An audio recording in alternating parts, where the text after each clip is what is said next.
Upadesa Sahasri 1884 said, "Avasas tad bhavasya drise tino nocha anatha lokas yukta syata tad grahasya tatha sati." People's knowledge of appearance and disappearance of the mental modification is possible only on account of the witness, which is the limit, and in no other way. Whereas, if the reflection of self is accepted, the intellect may know itself to be Brahman.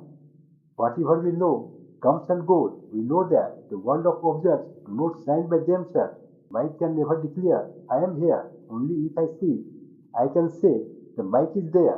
The reason being, mic is an insentient object. If no conscious principle illumines an insentient object, we will not be able to locate the presence of that object. Nothing can be known to be of existence unless we perceive the thing. Maharantam श्लोक 7 says, "No वह भावना विशेषत्वम दार्थे भानम चितोचित चित संबंधो अपि न अध्यासा ऋते तेन अहम अद्वय." The world cannot be reckoned to exist without its experience. The experiences of the inert world, in turn, are not possible without consciousness. The association of inert objects with consciousness, again, cannot be there but for superimposition. Therefore, I am one without a second. No object in the world learns its existence by itself, gets its consciousness from something. There is only one source that illumines all objects, and that source is nothing but the self.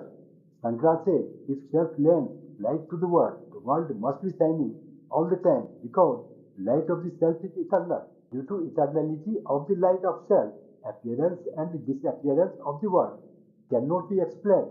A momentary knowledge is there to explain appearance and disappearance of the world. In Avasvad, we have a momentary knowledge, and we find every mental modification is momentary, that illumines a part of the world, and the world comes to light when mental modification comes, like various TV cameras. Eternal knowledge means all will appear all the time. If that we show, it will create problem. Mental modification reveals one aspect of the world. When one mental modification goes, another one comes. Every mental modification explains the appearance and disappearance of the world.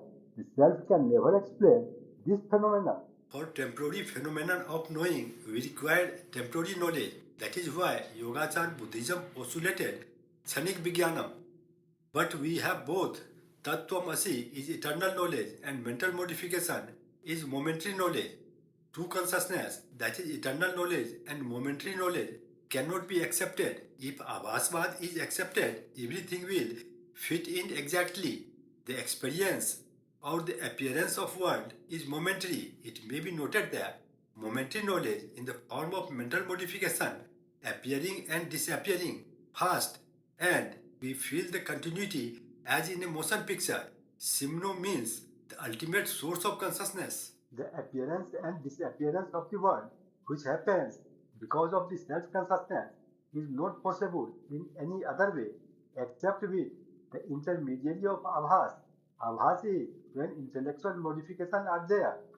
Abhav is when intellectual modifications are not there. It is called Anvaya Vyatire. When there is mental modification, there is the world.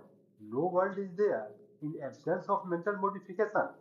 At the same time, whether mental modification comes or not, world shines or not, the self shines in all the three states. If this is accepted, tad grahasya bhavishyati, then aham brahmasmi knowledge is also possible. Light of the self cannot listen. We are listening each word only through mental modification. If light of the self is listening, intellect was not necessary.